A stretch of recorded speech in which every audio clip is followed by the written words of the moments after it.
Praise the lord. నేటి వాక్యము కీర్తనల గ్రంథము 48వ అధ్యాయము 14వ వచనం. ఈ దేవుడు సదాకాలము మనకు దేవుడై ఉన్నాడు. మరణము వరకు ఆయన మనలను నడిపించును. కష్టాలలో ఉన్నప్పుడే, దుఃఖాలలో ఉన్నప్పుడే, శోధనల్లో ఉన్నప్పుడే, శ్రమలలో ఉన్నప్పుడే చాలామందికి దేవుడు గుర్తుకొస్తుంటాడు. సంతోషంగా, సుఖంగా, నెమ్మదిగా బ్రతికే దినాలలో దేవుడు గుర్తుకురాడు.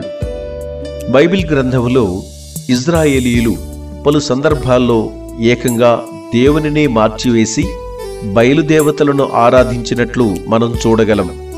కానీ పరిపూర్ణతలో ఉన్న భక్తులు నిజదేవునిని ఎన్నడూ విస్మరించరు, మార్చుకోరు. యెహోవా దేవుడే మనకు సదాకాలము తోడై ఉన్నాడు. ఆయనే మనలను నడిపించును అనే విశ్వాసముతో జీవించగలరు.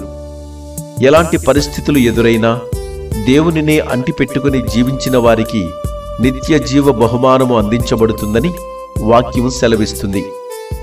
సదాకాలము మనకు తోడుగా, నీడగా, అండగా ఉండి ఆదరించే దేవుడు మనలను తన మార్గములో మరణము వరకు నడిపించునుగాక.